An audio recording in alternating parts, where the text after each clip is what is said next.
안녕하십니까, 문틀란TV입니다.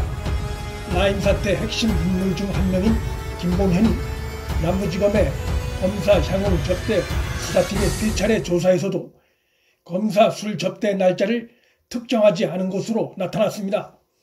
일반인이 현직 검사를 3명이나 불러 술 접대한다는 것은 아주 오래전이라면 모를까, 요즘 같은 사회에선 사실상 불가능한 일입니다.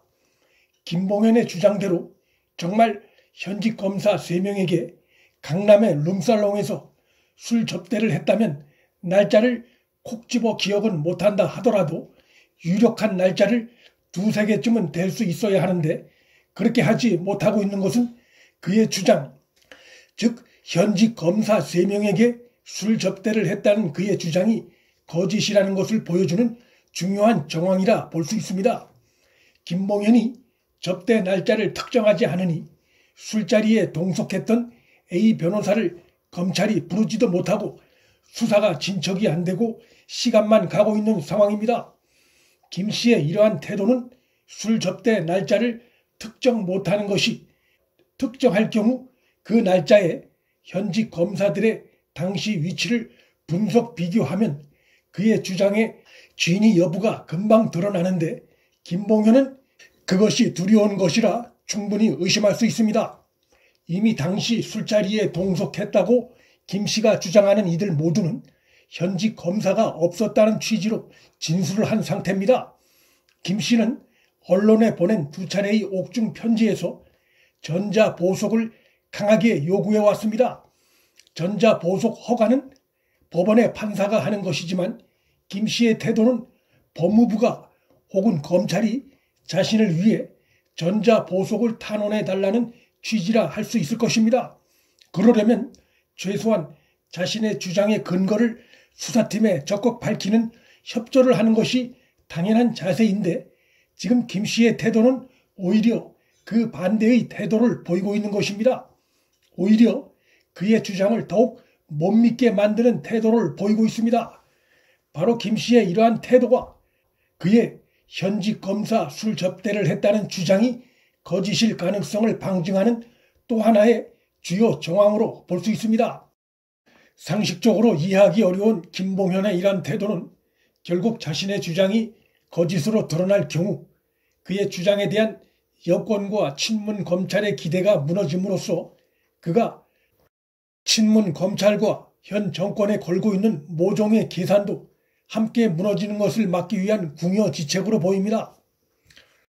윤석열 총장이 야당 정치인 수사를 뭉갠 의혹이 있다는 등의 김 씨의 대부분의 주장들은 전 현직 남부지검장들의 생생한 증언으로 일찌감치 거짓으로 드러난 상태입니다. 김 씨의 남은 주장이 바로 수사팀장이 포함된 현직 검사 술 접대를 했다는 것이었는데, 이 주장마저 거짓으로 확인될 경우 김 씨의 주장을 근거로 윤 총장 수사 지휘권까지 박탈했던 장관 추미애의 모든 행위는 그 근거가 허물어지게 돼 거센 역풍에 직면할 뿐만 아니라 법적 조치의 대상이 될 가능성도 거론되고 있는 상황입니다. 따라서 김 씨가 지금처럼 검사들 술 접대 날짜를 특정하지 않음으로써 수사가 늘어지고 의혹은 안개 속에 계속 남아있는 상황을 장관 추미애 측으로선 선호할 가능성도 배제할 수 없는 것입니다. 이러한 상황이 언제까지 갈 수는 없습니다. 현 남부지검의 수사팀이 결론은 못 박지 않더라도 지금까지 김봉현의 주변 조사를 통해 확인된 사실들을 종합해 김봉현의 허위 주장 가능성에 대한 잠정 결론을 발표할 가능성이 충분히 있습니다. 그 경우 장관 추미애와 함께 윤 총장을 공격하고 있는 여권 세력으로선 치명타를 입을 수밖에 없습니다. 장관 추미애와 현 여권이 윤석열 총장을 섣불리 공격해 역풍을 불러들일 것이 예상되는 또 하나의 상황이 발생했습니다. 장관 추미애와 여권이 윤 총장이 특활비를 주머니 쌈짓돈처럼 쓰고 있는 양 국회에서 주장을 했는데, 그것이 사실이 아닌 것으로 점점 드러나고 있고, 그로 인해 오히려 정확한 근거도 없이 국회에서 윤 총장을 음해한 장관 추미애가 시민단체에 의해 수사 의뢰당하는 상황이 벌어졌습니다. 특히 시민단체는 수사를 위해 쓰여야 할 특활비를 장관 활동비로 쓰는 등 목적에 맞지 않게 사용했을 가능성이 있다며 장관 추미애를 특정 범죄 가중 처벌 등에 대한 법률과 횡령, 배임 혐의 등으로 수사 의뢰했습니다.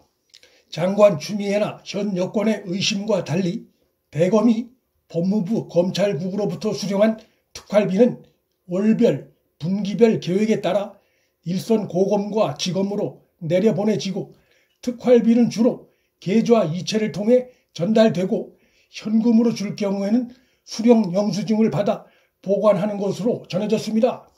특히 윤 총장은 본인에게 지급되는 특활비를 이전부터 본인이 직접 수령하지 않고 예산 담당 부서에 맡겨 사용한다고 검찰 관계자가 밝혔습니다.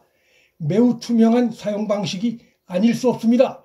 연간 상당한 액수의 특활비를 받아 사용하고 있는 기관은 청와대도 있고 국회도 있고 국정원도 있고 그 밖에 정부 부처가 다 특활비를 받아 같은 방식으로 사용하고 있는데 현 정권 비리 수사를 지휘하고 있는 대검과 특히 윤 총장의 특활비를 집중 감찰하겠다는 장관 추미애와 여권의 행태는 울산 선거 공작 사건 수사나 조국 전 장관 관련 수사 그리고 대전지검의 월성 원전 조기 폐쇄 관련 수사에 특활비가 과다 사용되었는지 찾아내서 윤 총장이 정치적 수사를 하고 있다는 공격을 하려는 의도가 의심되고 있습니다. 그러나 권력형 비리 수사 대상이 광범위한 특수사건에 특활비가 보다 많이 지급되는 것은 너무나 당연한 것입니다. 오히려 법무부에 할당된 연 20억가량의 특활비 중 일부를 장관 추미애가 개인적으로 쓰고 있다는 의혹이 일고 있고 장관 추미애가 의원 시절 정치자금을 가족 용도로 사용한 것이 드러난 바 있어 그의 법무장관으로서의 특활비 사용 적절성에도 의구심이 일고 있습니다. 이 문제 관련해 장관 추미애는 시민단체에 의해 수사 의뢰까지 당한 상태입니다. 장관 추미애가 윤석열 총장을 잡으려다 본인이 잡히게 될 위기에 처한 형국입니다. 문틀란TV 여기서 마칩니다. 구독과 좋아요, 방송 공유는 방송 제작에 큰 힘이 됩니다. 시청해 주셔서 감사합니다.